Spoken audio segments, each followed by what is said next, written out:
एक अनाथ मुलगी माझ्याकडे येत होती. बट तिला ना आई-वडिलांचा स्पर्शच माहिती नव्हता. हं. बट तिला आई-वडील म्हणजे काय हेच माहिती नाही. हं, हं. राइट. त्यामुळे ती तिची इमोशनल नीड आहे ना, लहानपणापासून पूर्ण झालेली नाहीये, की जेव्हा माझा पार्टनर असेल किंवा माझे सासू-सासरे असतील, ते मला आई-वडिलांसारखं ट्रीट करतील. हं, राइट. मग हं, ते एक्स्पेक्टेशन्स घेऊन त्या नात्यामध्ये एंटर केल्यावरती हं, ते एक्स्पेक्टेशन्स फुलफिल होतील असं नाहीच आहे ना. हं, आपण नाही सांगू शकत. होतील पण नाही पण. कारण की एव्हरी इंडिव्हिज्युअल इज डिफरंट. हं, त्यामुळे मग समोरचा कसा डील करणार आहे, कसा ट्रीट करणार आहे, हे माहिती नाही. बट मी एक्स्पेक्टेशनचं ओझं घेऊन मी त्या नात्यामध्ये एंटर केलंय. हं, मग ज्यावेळी मी एंटर केलंय, माझे एक्स्पेक्टेशन्स मीट नाही झालेत, हं, फुलफिल नाही झालेत.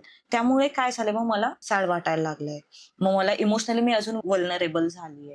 मग मी नाही कम्युनिकेट करू शकत आहे किंवा माझी ती इमोशनल नीड फुलफिल होत नाहीये. मग रडणं, मग सॅडनेस, मग त्या नात्यात ती आनंदी नसणं. मग हळू-हळू काही वेळेस आत्महत्येपर्यंत पण हे जातं. बिकॉज ऑफ इमोशनली अनअवेबिलिटी किंवा ती प्रेमाची जी ऊब असते आई-बाबांची, हं, ती तिला मिळलेली नाही. त्याच्यातच एक सांगेल, की असं म्हटलं जातं, की सासू म्हणजे आईच असते. तर असं कधीही होत नाही. हे हं. प्रत्येक मुलीने लक्षात ठेवावं. प्रॅक्टिकली थोडं राहावं. सासू ही सासूच असते, सून ही सूनच असते. असं म्हटलं जातं, बट हे कधीही होत नाही. प्रत्येकजण त्याच चष्म्यातून बघत असतो. म्हणजे ही माझी सूनच आहे, ही माझी कधी मुलगी होऊ शकत नाही. सासूच आहे, ही कधी माझी आई होऊ शकत नाही.